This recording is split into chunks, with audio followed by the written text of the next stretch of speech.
একই আর সেই দুবলো ঘাস যে গোড়া পড়েছে আর সেখানে জন্মে গেছে।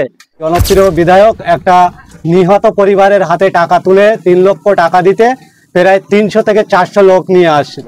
শানপুকুর অঞ্চলের অন্তর্গত জয়পুর গ্রামের মায়েরা তারা দেখেছেন যে চোরকে চোর বলা যায়, তাই চোর চোর স্লোগান বলেছেন।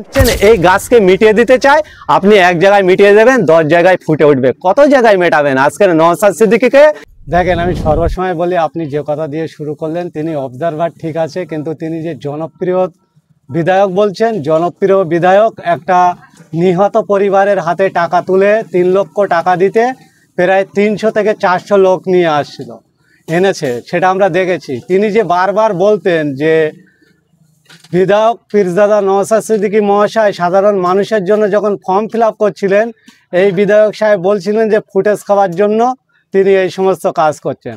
তাহলে একটা নিহত পরিবারের কাছে টাকা তুলে দেওয়ার জন্য 3 লক্ষ টাকা দিতে প্রায় 350-400 লোক এসছে। তাহলে ফুটেজ কে খাচ্ছে সেটা তানাকে স্পষ্ট করতে হবে আগে। আর আপনি যে বললেন না যে জনপ্রিয় বিধায়ক, আজকের জনপ্রিয় বিধায়ককে ভাঙড় তৃণমূল কংগ্রেসের এক অংশ তানাকে তোলাবাজ বলছে। তাই হয়তো এই শানপুকুর অঞ্চলের অন্তর্গত জয়পুর গ্রামের মায়েরা তারা দেখেছেন যে চোরকে চোর বলা যায়, তাই চোর চোর স্লোগান বলেছেন। শুধু শওকত মোল্লা নয়, বিভিন্ন জায়গায় বিভিন্ন প্রান্তে আমরা দেখেছি তৃণমূলের একাধিক নেতাকে চোর চোর বলে স্লোগান দিতে এবং জুতো মারতেও দেখেছি। দেখেন, এই জন্যই তো আমরা সর্বসময় বলি অল্প শিক্ষা ভয়ঙ্কর রূপ নেয়। একটা নিহত পরিবারের একজন মানুষ মারা গেছে, কোন কারণে মারা গেছে সেটা গ্রামের মানুষ স্পষ্ট করে দিয়েছে। তানার নিজের ভাই, তানার মায়ের পেটের ভাই বলেছেন যে তিনি এসআইআর আতঙ্কেই মরেনিকো, পারিবারিক সমস্যায় ঝুটঝামেলার কারণে গলায় দড়ি দিয়ে মরেছেন। তাহলে তানারা যে দাবি করছেন, আমরা সর্বসময় বলি যে তৃণমূল কংগ্রেস লাশের রাজনীতি করে, মৃত্যুর পরিবারকে নিয়ে বিভিন্ন অভিনয় করেন, সেটা আমরা আবারও দেখেছি। আমরা মনে করি যে কোনো লাশ এবং মৃত্যু পরিবারকে নিয়ে রাজনীতি না করাই ভালো। তিনি যে অভিনয় করে এবং যে রাজনীতি করার জন্য আরও অনেক অনেক লেভেলের লোক নিয়ে এসছেন, এটা আমরা মনেই করেনি। আমরা বলি যে শান্তপ্রিয় ভাঙড়কে অশান্ত করবেন না, এবং ভাঙড়ের মানুষ যেভাবে সম্প্রীতি বজায় রেখে এসআইআর যে সেন্ট্রাল গভর্নমেন্টের প্রকল্পের একটা রুল চালু হচ্ছে, তাতে সবাই সামিল হচ্ছে, এতটুকু আপনাকে জানাচ্ছি।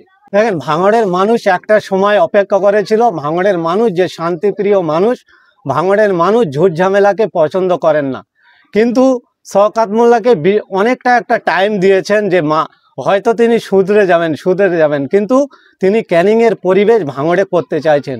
ক্যানিংয়ের মানুষকে যেভাবে তাদের অধিকার কেড়ে নিয়ে তাদেরকে বাক স্বাধীনতা থেকে দূরে রেখেছেন, তিনি সেই পরিবেশ ভাঙড়ে করতে চাইছেন। তাই ভাঙড়ের মানুষ দীর্ঘক্ষণ অপেক্ষার পরেও দেখছেন যে কুকুর কুকুরই থাকবে, তার ল্যাজ কোনোদিন সোজা হবে না।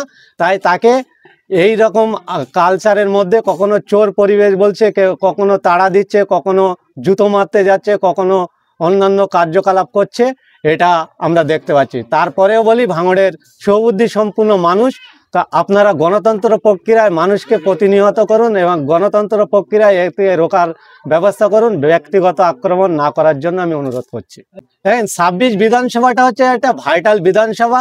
ভাঙড় বিধানসভার বিধায়ক পীরজাদা নওশাদ সিদ্দিকী মহাশয় আজকের বিধানসভার অভ্যন্তরে আছেন বলে বাংলার মানুষ সবটাই জানতে পারছেন। ভাঙড়ের মানুষের কৃতিত্ব, ভাঙড়ের মানুষ একজন বিধায়ককে নির্বাচিত করেছিল সংযুক্ত মোর্চার মাধ্যমে। সেই বিধায়ক যেন আজকের গোটা বাংলার বিধায়ক হয়ে উঠেছে। আজকের দেখুন না, ভাঙড়ের বিধায়ককে মুর্শিদাবাদের লোক ডাকছে, আজকের বাংলার বিধায়ককে বীরভূমির লোক ডাকছে, আজকের ভাঙড়ের বিধায়ককে নদিয়ার লোক ডাকছে। এরকম ভাঙড়ের বিধায়ককে পাওয়ার জন্য ভাঙড় বিধানসভায় সর্বস্তরের মানুষ অপেক্ষারত হয়ে আছে। তাই ভাঙড়ের মানুষ ঠিক করেছেন যে এই বিধায়ককে তানারা হারাতে চাইছেন না। আমরা যখন বিধায়ক আসে, তানার বিনা অ্যাডভার্টাইজে, বিনা কলে লক্ষ হাজার মানুষ যখন জমায়েত হয়, সে থেকে স্পষ্ট হয়ে যায় যে ভাঙড়ের মানুষ আবার নওশাদ সিদ্দিকী মহাশয়কে নবনির্বাচিত করে বিধানসভার অভ্যন্তরে মানুষের গণতন্ত্র রক্ষার স্বার্থে পিছিয়ে পড়া বর্গের মানুষের জন্য জাত ধর্ম বর্ণ নির্বিশেষে বাংলার বিরোধী কণ্ঠস্বর হয়ে আবারও তিনি বিধানসভার অভ্যন্তরে যাবেন। দেখেন, শওকত মোল্লা কি প্রতিশোধ নেয়, কি রাজনীতি করে, ওই রাজনীতিতে আমরা বিশ্বাসী নয়। ওই ধরনের মহিলাদেরকে লেলিয়ে দেওয়া হয়েছিল, তাদেরকে মিথ্যাভাবে অভিনয় করতে বলা হয়েছিল, তারা অভিনয় করে দিল। নওশাদ সিদ্দিকী এমন একটা ব্যক্তি, কালো পতাকা দেখে ওই শুভেন্দু বা সরকারদের মতন ভয়তে পালায় নেকো, ওইখানে দাঁড়িয়ে মায়ের সম্মাননা দিয়ে মায়ের ভালোবাসা জানিয়ে মায়ের কাছে ছেলেরূপে জানতে চাইলেন যে আপনাদের অভিযোগ কী। সেখানকার মানুষের কাছে, সেখানকার মায়েদের কাছে কথা শুনেছেন এবং তিনি কথা দিয়েছেন স্টেজে এই সম্বন্ধে কথা তিনি আলোচনা করবেন। তিনি যে কথা দেন সেই কথাটা রেখেছেন। সেই কথা তিনি বলেছেন ঘুটিয়া শরীফের জমিন একটা পবিত্র জমিন, এখানকে যারা অপমানিত করছে এই সমস্ত কার্যকলাপকে বিনাশ করতে হবে, তার নিদান দিয়েছেন। এবং নওশাদ সিদ্দিকী সেই মায়েদের বলে এসেছিলেন যে যাওয়ার পথে আপনাদের হাতের চা খাবো। আমরা দেখেছি আসার পথে মায়েরা সরে গিয়ে কিছু বাপ ভাইরা সেখানে উপস্থিত হয়ে গেছে। নওশাদ সিদ্দিকীর আদর্শ, নওশাদ সিদ্দিকীর ভালোবাসা এবং নওশাদ সিদ্দিকীর ভরসা তানারা স্বীকার করেছেন যে নওশাদ সিদ্দিকী একমাত্র বিধায়ক সম্ভব তানার কাছে কিছু বলে সঠিক সুরাহা পাওয়ার জন্য। তানারা বলেছেন, তানাদের কথা শুনেছেন এবং তারা সুস্থভাবে স্বাভাবিকভাবে নওশাদ সিদ্দিকীর প্রেমে পড়ে গিয়েছে এবং নওশাদ সিদ্দিকী ওখান থেকে যাতে সুস্থভাবে বার হতে পারে তার সুব্যবস্থা করে দিয়েছে। এটাই আমি বাংলার মানুষ সহ ভাঙড়ের মানুষের কাছে আশা করছি। বিশেষ করে ক্যানিংয়ের বিধায়কের কাছেও আমরা আশা করেছিলাম, কিন্তু ক্যানিংয়ের বিধায়ক তিনি হিংস্র রাজনীতি করেন, সর্বসময় তিনি হিংস্র প্রতিবাদ করে মানুষের কণ্ঠরোধ করতে চাইছেন। এই জিনিসটাকে কালচারকে পরিবর্তন করার জন্য নওশাদ সিদ্দিকী সর্বসময় বলেছেন যে ক্ষমতা লোভের জন্য তিনি রাজনীতির আঙিনায় আসেনি কো, তিনি সমাজ পরিবর্তনের জন্য এসেছেন। সমাজটাকে পরিবর্তন যদি করতে হয় নওশাদ সিদ্দিকীর মতন একজন আদর্শ নেতার হাত ধরুন এবং তানার হাতকে মজবুত করুন, তানার সংগঠনকে সাথ দিন।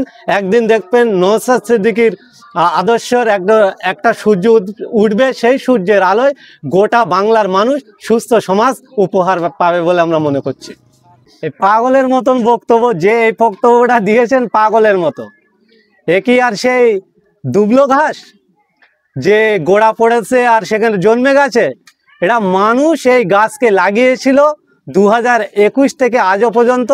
তাদের ট্রিটমেন্টে, তাদের স্প্রে, তাদের সার, তাদের জল দেওয়া জায়গায় সেই গাছটা আস্তে আস্তে ভালো ডালপালা প্রসাব করছে, বিস্তার লাভ করছে, সেই ছায়া সারা পশ্চিমবঙ্গে ছড়িয়ে যাচ্ছে। তো এই পাগলামি যারা করছেন, সেই পাগলামি যারা করা ব্যক্তিরা, তারা রাজনৈতিক জ্ঞান তাদের মধ্যে নেই।